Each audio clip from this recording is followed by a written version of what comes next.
মিরপুর শেরেবাংলা স্টেডিয়ামে এক ঝাঁক তরুণ ক্রিকেটার দুদলে ভাগ হয়ে খেলছেন অনূর্ধ্ব ১৯ দলের প্রাথমিক ক্যাম্পে ডাক পাওয়া ক্রিকেটাররা। এত ক্রিকেটারের মাঝেও চোখ আটকে যাচ্ছে ৬ ফুট ৩ ইঞ্চি লম্বা বোলারের উপর।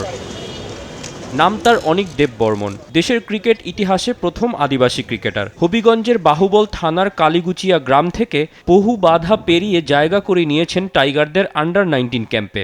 আং চালাই ফুটে সিমি ক্রিকেটে অনেক হামজাগো আর আং ভবিষ্যতে বাংলাদেশ টিমে থুংলাম সঙ্গু।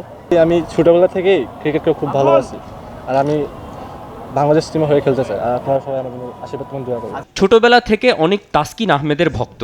জেলা পর্যায়ে বয়সভিত্তিক ক্রিকেট খেলা এই ক্রিকেটার স্বপ্ন দেখেন জাতীয় দলের জার্সি গায়ে তোলার।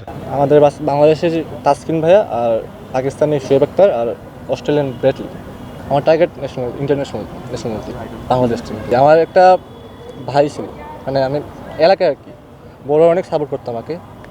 ওনার নাম না বললে হইতো, সমস্যা নেই।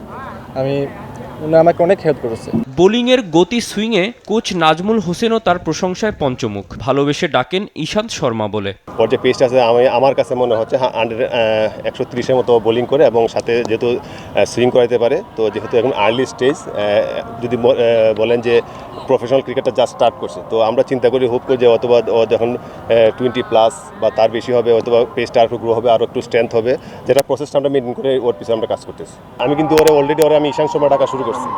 সবেমাত্র উচ্চ মাধ্যমিক পরীক্ষা দেবেন অনিক। কঠিন এই পথ চলায় পেয়েছেন বাবা মার সহযোগিতা। লক্ষ্যটা এখন নিজের সেরাটা উজাড় করে দেবার। মোহাম্মদ তৌসিফুল হাসান, দেশ টিভি, ঢাকা।